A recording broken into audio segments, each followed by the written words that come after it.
So, hi mga sis, ang pag-uusapan po natin ngayon is about termination sa Turkey. So, may termination po sa Turkey ha. Pwede kang i-terminate ng amo mo, pwede din ang worker mag-terminate ng kontrata. So, ang termination na babasahin ko ha. Nandito po siya sa sa kontrata. So, babasahin ko ha.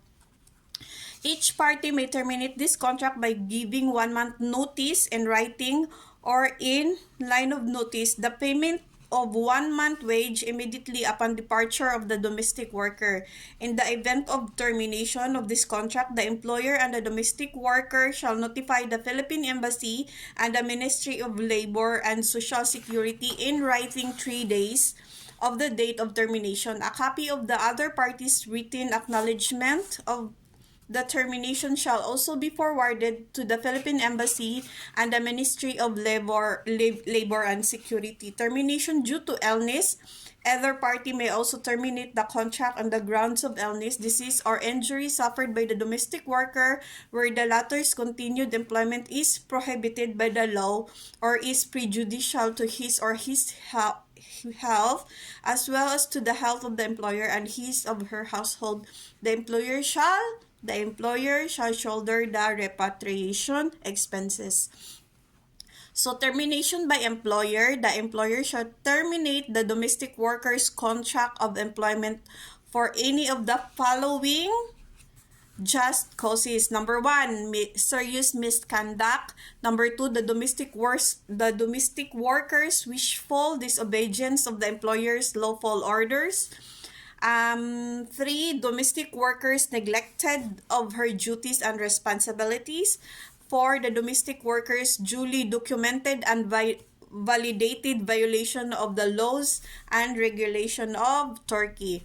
The domestic worker shall shoulder the repatriation expenses if the ground for the termination is under this provision. So, pag itong lahat nalabag ninyo, so, kayo po yung mag-shoulder ng repatriation ninyo pa uwi ng Pilipinas or pamasahin nyo pa uwi ng Pilipinas. Pero pag ito hindi nyo nilabag at yung amo nyo ang may nilabag, so sila ang magbibili ng ticket nyo pa uwi ng Pilipinas at saka babayaran nila kayo ng 1 month full.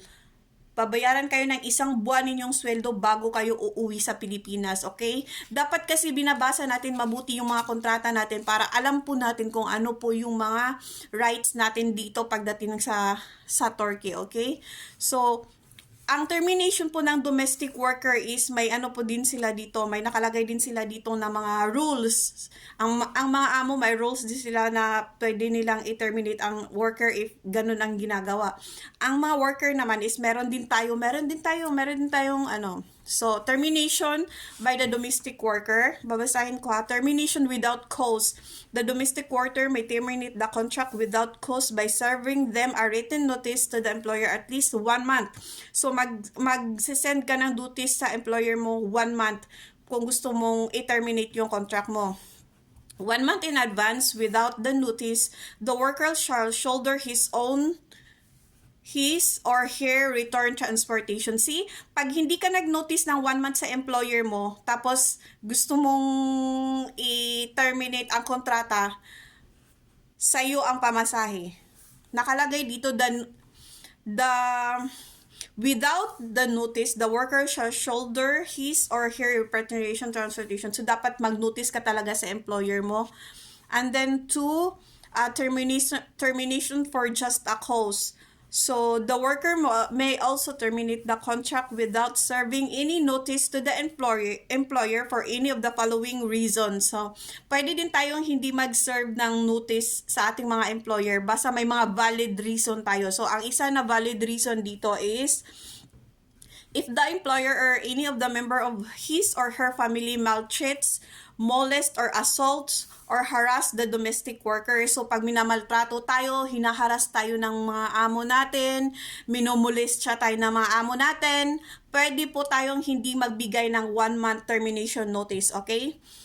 So, number 2, if the employer violates or any terms of the condition of this contract. So, pag may na-violate yung mga amo natin sa nakalagay sa kontrata natin, pwede din tayong hindi mag 1 month notice sa kanila.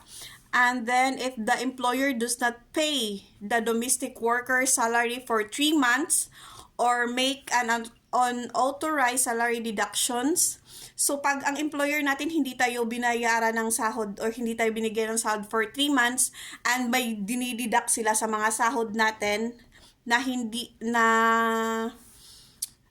natin alam or hindi sakop sa ano natin. So, pwede nating i-terminate yung contract natin. So, ang ika-apat is if the employer makes the domestic worker perform tasks that are totally different from what he or she was recruited. So, pwede din nating i-terminate yung mga kontrata natin pag dating natin dito sa Turkey na yung mga pinapatrabaho sa atin hindi yun yung nakalagay sa mga kontrata natin, like katulad nung pag-apply natin, 'di ba, Nani, yung in-apply natin tapos pagdating natin sa Turkey nagiging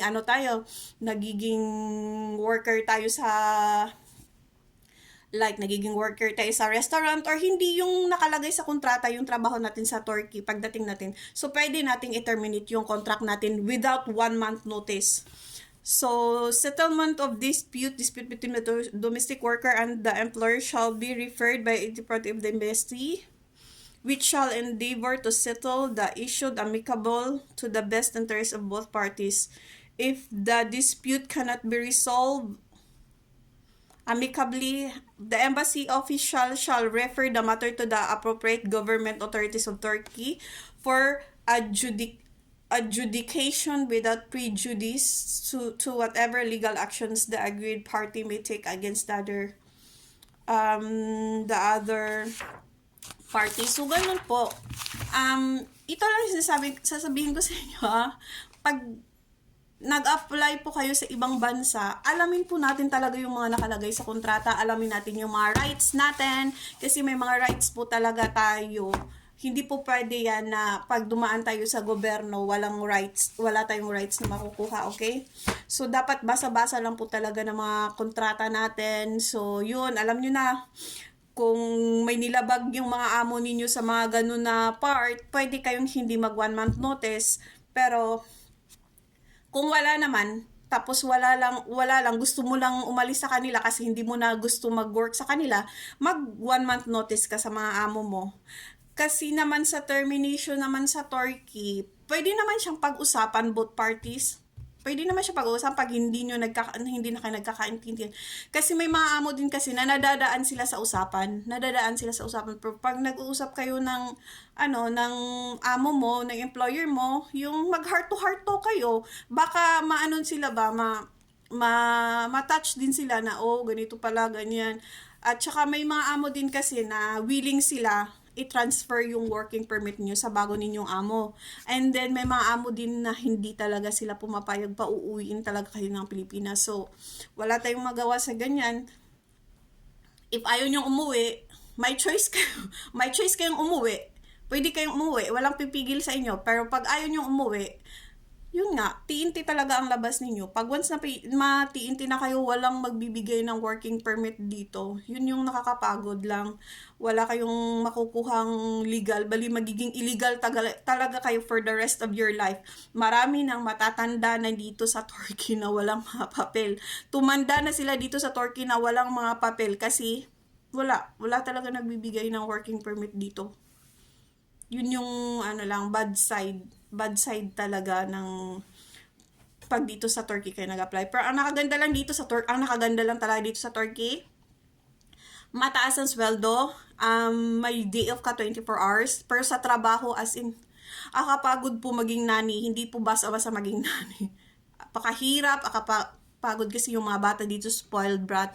Tapos minsan makakaamo ka pa din ng, maldita din. So, yun. Paswertihan lang talaga. Pero ako, sa side ko naman, swerte talaga ako sa side ko na napunta ko sa mga amo ko na mabait din sila, tas hindi pala utos. Basta maganda.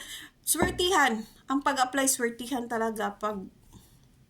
So, yun lang. So, sa mga aplikante, dapat binabasa nyo maigi yung mga kontrata nyo para alam niyo ang mga rights ninyo pagdating nyo dito sa Turkey, okay? So, yun lang and good day.